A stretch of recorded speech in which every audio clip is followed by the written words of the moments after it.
saya Zizkia Juan dari Jain.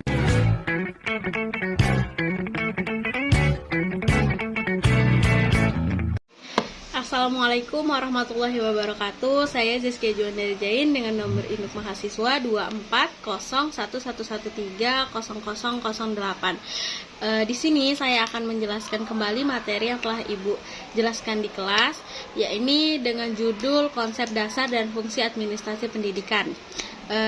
Dari pengertiannya yaitu terbagi menjadi dua. Yang pertama secara etimologis. Jadi administrasi itu berasal dari dua kata, yaitu ad artinya ke atau dalam, dan minstreu artinya melayani atau mengatur. Sedangkan secara terminologis, administrasi pendidikan ini dapat disebut sebagai proses perencanaan, pengorganisasian, pengarahan, koordinasi, pengawasan, dan evaluasi terhadap segala kegiatan dalam lembaga pendidikan yang diharapkan dapat mencapai tujuan dengan efektif dan efisien. Adapun konsep-konsepnya, yang pertama itu administrasi pendidikan merupakan proses sistematis untuk mengatur seluruh aktivitas agar tujuan pendidikan ini tercapai. Yang kedua itu kompetensi dalam administrasi pendidikan tidak hanya pemahaman pada materi, melainkan mencakup berbagai kemampuan seperti merencanakan, mengorganisasi, kemudian melaksanakan, dan evaluasi. Kemudian ada prinsip dari administrasi pendidikan. Yang pertama itu ada efektivitas.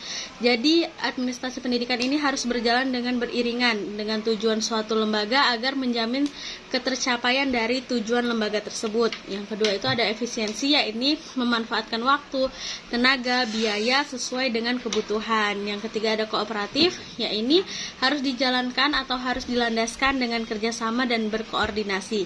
Yang terakhir ada fleksibilitas, yaitu harus menyesuaikan segala sesuatu dengan lingkungan pendidikan.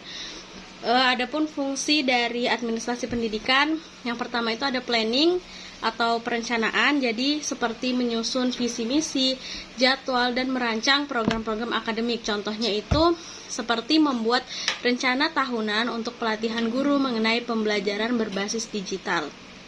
Kedua itu ada pengorganisasian, yakni membentuk struktur organisasi di sekolah dan membagi tugas-tugas kepada setiap warga sekolah, kepada guru, staf, dan para murid-muridnya. Contohnya itu seperti kepala sekolah ini menunjuk guru sebagai koordinator ekskul, ekstrakurikuler seperti pramuka, olahraga, dan seni sesuai dengan minat dan bakat atau keahlian guru tersebut. Yang ketiga itu ada pelaksanaan, yakni memimpin dan memotivasi, membangun komunikasi, dan juga kerjasama yang kondusif. Contohnya ini kepala sekolah mengadakan kegiatan teacher sharing setiap bulannya untuk mengetahui atau saling berbagi pengalaman mengajar guru-guru ini, seperti itu. Dan yang terakhir itu ada pengawasan atau controlling, yakni memberi mentoring dan umpan balik serta evaluasi. Contohnya ini kepala sekolah melakukan observasi langsung ke dalam kelas-kelas untuk menilai metode pengajaran yang dilakukan oleh guru dan melakukan evaluasi serta pemasukan.